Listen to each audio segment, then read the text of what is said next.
A lot of us, myself included, unfortunately live in a world where we're very disconnected. We're plugged in, staring at our phones, our devices, and not necessarily paying attention to the people around us. Our mission as a brand is helping people reconnect with themselves, others, and the world around them.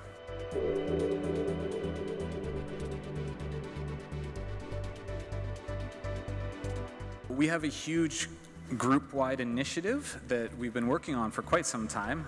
We're kind of reframing it, and we're calling it now Plastic Free 2022, which is a big, ambitious, kind of crazy goal that we're working towards to really eliminate all plastic from all of our businesses. Our mission now is, like the goal suggests, by the year 2022, we hope to be free of plastic.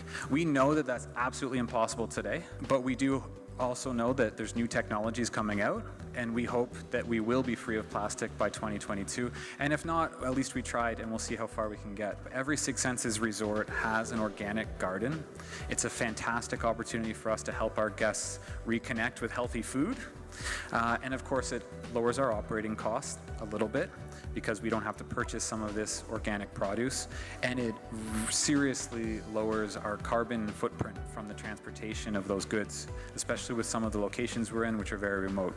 So it's a fantastic opportunity for us, and of course we know that this is clean, fresh, healthy food that we're then able to feed to our guests. Since 2003, in all of our hotels, we've been bottling our own drinking water. And what it allows us to do is eliminate over 1 million plastic bottles every year from our global operations. And also save money at the same time. Most people don't need straws at all. What we do is we replace the plastic straws with paper straws. In some cases, they're actually cheaper than plastic straws, so again, financial sense. And in some places, we're also growing our own straws. So we'll grow lemongrass and cut it and use the lemongrass as a straw. So we do have funding for sustainability. Every single one of our hotels is actually built into our management agreements, that we set aside some funding to go to, at the local level, community and environmental projects. And they are spent on sustainability for that unit. And all of this investing is done at the local level. We don't think of it as philanthropy at all. What we do is we think of it as more of risk management.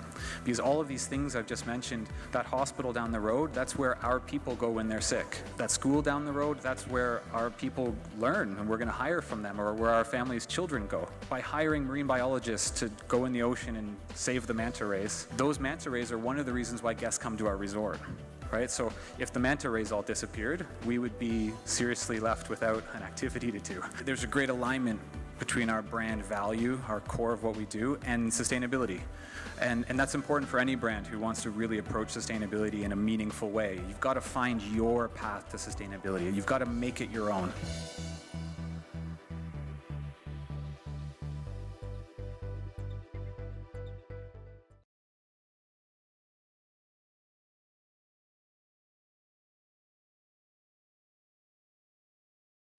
My hope for a green belt and road is it will transform future cities and future communities to be mutually beneficial and symbiotically balanced and resilient.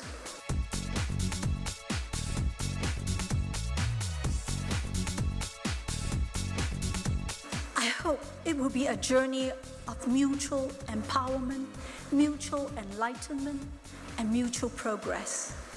But how can we do it? We can share best practice. We can share regenerative solutions. We can share inspirations. Now, climate change causes frequent drought, flooding, storm surge. Water will be a major concern. Friends of the Earth have the foresight to initiate a project, upstream, downstream, one river, one dream.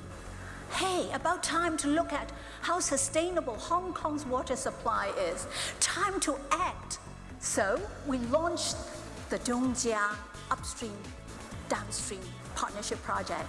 It's a cross-border, it's a cross-river course cooperation. It is about regenerating water resource. Plant a tree, grow a river, water for all. Catch the water. and sink the carbon. That's a beautiful project we did at the beginning of a river. Everyone has a footprint. Can you imagine if on the Belt and Road Initiative, every community, every city can have an eco footprint that we can benchmark, that can measure our sustainability, our regenerative development? I think engaging the stakeholders along the Belt and Road is important so that communities and local people will buy in. So that local people and communities will say, yeah, the Belt and Road give us a common future, but a common regenerative future, a common resilient future, and a common, really shared future for our future generation. And we need to engage the future generation along the Belt and Road.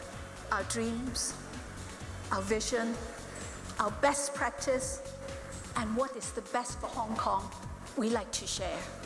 We share our best way to help the Belt and Road Initiative's regeneration.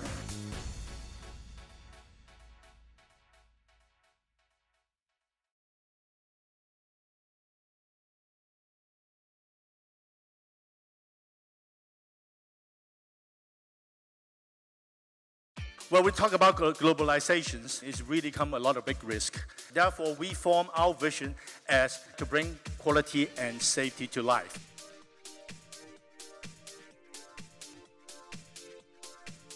The investment community is going to see that they're going to follow the new guidelines of what to invest and what not to invest. So if you are a company that needs to borrow money for long-term or short-term working capital, or you are a startup, you need to watch out that there are people now looking at what to invest based on your sustainability practice. Now, somebody would say that there's no climate change and all that, but I just came back from Japan. Do you know how many typhoons have hit Japan this year? 25, year to date. Okay? It is unheard of. And Japan insurance company this year is going to sustain a big loss because of climate change. Most of the company actually have only visibility of the tier one. Now to prove the point, back in 2011, then when Japan had that big earthquake and tsunami, Toyota, it takes them 6 months to really understand when they can really fully resume the production. You know why? Because Toyota, which is the father of lean production, they only know the tier one. They do not know that the metallic paint actually come from Shanghai. The Shanghai paint factory actually get the metallic paint from the seashell. So when the tsunami take away all the seashell and the fish and everything under the seabed, there's no supply of seashell, and therefore there's no metallic paint. Now think about that. You will absolutely in that similar position unless your product is only composed of one single component, which is very rare in this case.